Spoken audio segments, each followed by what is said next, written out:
This is the post-project world bonus episode. The Enterprise AI Reality Check. Why the future is taking longer than expected. Microsoft just cut its AI growth targets in half. Fewer than 1 in 5 salespeople were hitting their numbers. The Carlyle Group tried Copilot Studio, then cut their spending after it could not reliably pull data from their other systems. Gartner predicted 30% of generative AI projects would be abandoned after proof of concept. The actual failure rate? 70 to 85%. Welcome to Unseen Author Journeys. Wait, wrong podcast. Welcome back to the post-project world. I am Luigi Pascal Rondanini. This is a bonus episode, because something interesting happened this month that connects directly to everything we have discussed in this series. In parts 1 through 4, I argued that project management is dying, that by 2040, autonomous systems will handle coordination so effectively that traditional project management becomes obsolete. Some of you pushed back. You said I was being too optimistic about AI capabilities, too dismissive of human coordination, too confident in technological timelines. And this month, Microsoft seemed to prove you right.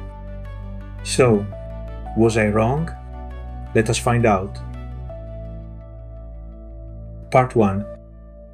First, let us be precise about what Microsoft reported.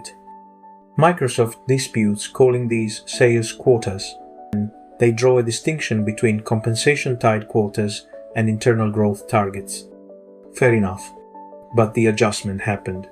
Growth targets were revised downward by up to 50%. In some Azure units, fewer than 20% of salespeople hit their original goals. The Carlyle Group, one of the world's largest private equity firms, deployed Copilot Studio to automate meeting summaries and financial model creation. Then they cut their spending. Why? The AI could not reliably extract data from external applications. This is not an isolated case. 42% of companies abandoned most AI initiatives in 2025, up from 17% in 2024. 77% of businesses express concern about AI hallucinations. Nearly half of enterprise AI users admitted to making at least one major business decision based on hallucinated content. These are not small numbers. This is not a temporary setback. This is the market telling us something important. Part 2.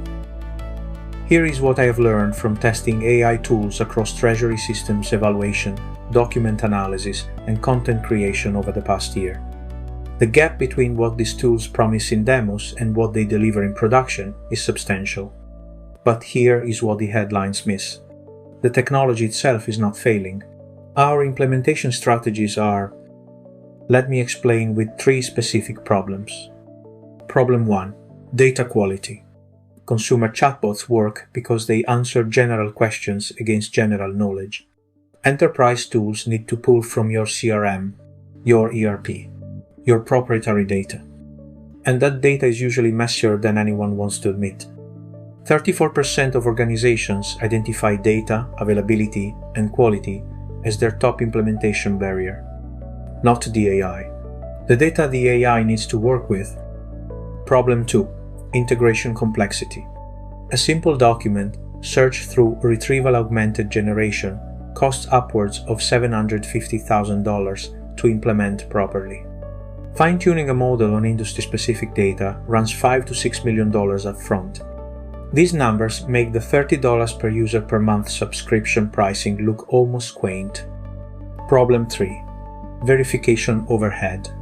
Copilot-style assistants frequently generate plausible but incorrect outputs. In knowledge work, where reputational risk and compliance matter, users spend so much time verifying AI output that it dilutes the productivity gains.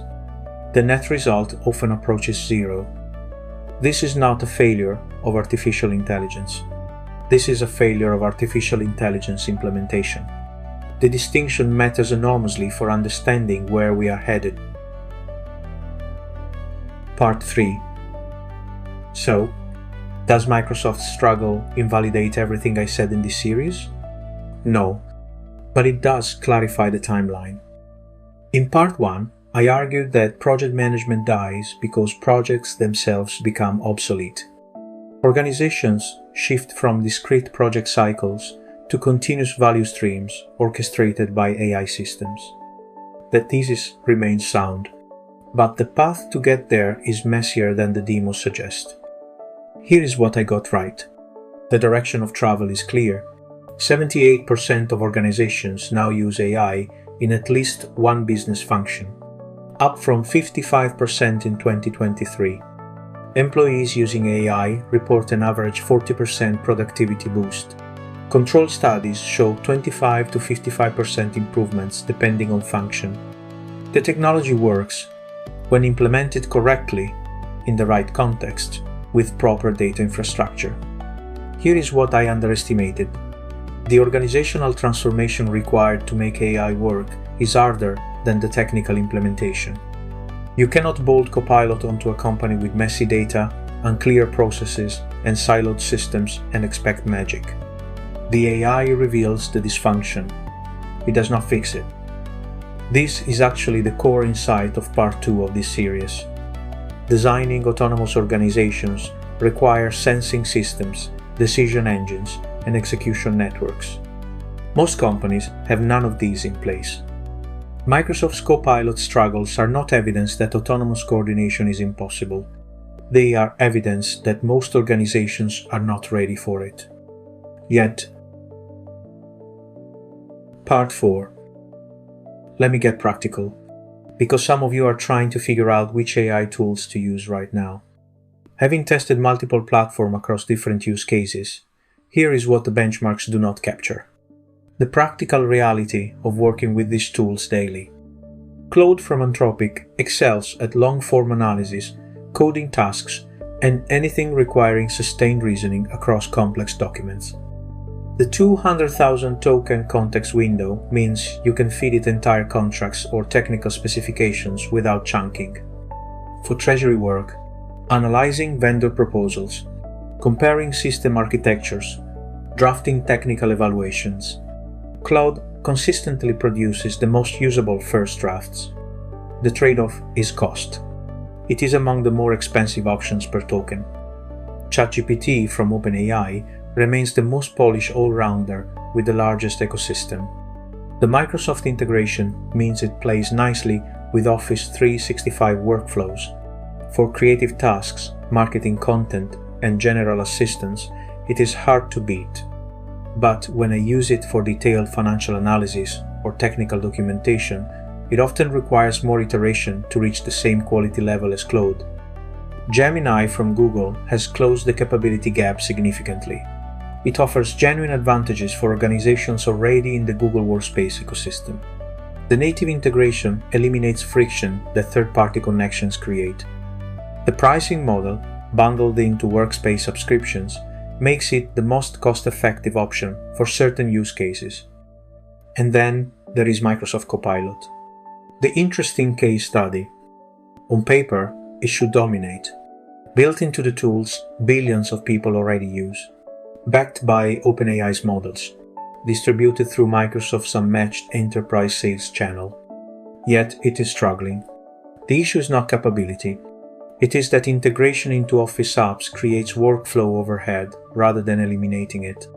The AI's suggestions can be hit or miss, leading to more time editing than saving. Reports suggest that even Microsoft's own employees prefer paying out of pocket for ChatGPT. When your own staff would rather use the competition, that is a product problem, not a marketing problem. Part 5. Here is the uncomfortable truth. The post-project world I described in this series is coming, but we are currently in the messy middle. The hype cycle created unrealistic expectations. We are not at the stage where AI replaces workflows. We are at the stage where AI augments specific tasks within workflows, when implemented thoughtfully, with appropriate guardrails. Microsoft adjusting its growth targets is not a sign that enterprise AI is failing. It is a sign that the market is maturing. The companies that succeed over the next 2 years will be the ones that treat AI as a tool requiring skill to wield, not a magic solution requiring only a credit card. This connects directly to part 3 of this series. The new currency of work, context architecture, ethical framework design, strategic narrative creation. These human capabilities become more valuable precisely because the technology is harder to implement than the demos suggest. The professionals who thrive in 2040 will not be those who waited for AI to become easy. They will be those who learned to wield it while it was hard. Who built the data infrastructure? Who designed the integration architecture? Who developed the judgment to know when AI helps and when it hinders? The gap between using AI and getting value from AI remains enormous. 78% adoption rate, 70 to 85% failure rate. That gap is where human value lives. That gap is what the post-project professional navigates. Closing. Let me leave you with a framework. Start with the process, not the tool. What specific decision or task are you trying to improve? If you cannot articulate the current state, desired state, and how you will measure the gap, you are not ready to implement AI. Match the LLM to the use case. There is no best model. There is only the best model for your specific needs. Plan for the verification overhead. If your team will spend an hour checking every AI output, factor that into your ROI calculations. Accept that 2 to 4 year ROI timelines are realistic. 91% of respondents report low or moderate impact initially. The gains come from compounding improvements over time. The enterprise AI revolution is real. It is just slower, harder, and more nuanced than anyone wants to admit. And that is exactly why the skills we discussed in this series matter. Context architecture, ethical framework design, consciousness, leadership. These are not abstractions for 2040. These are survival skills for 2026. I am Luigi Pascal Rondanini. Thank you for joining me on the post-project world. If this series has changed how you think about work, leadership, or the future of organizations, I would love to hear from you. Find me on LinkedIn or visit rondanini.net. Until next time, design the consciousness. Do not just manage the process,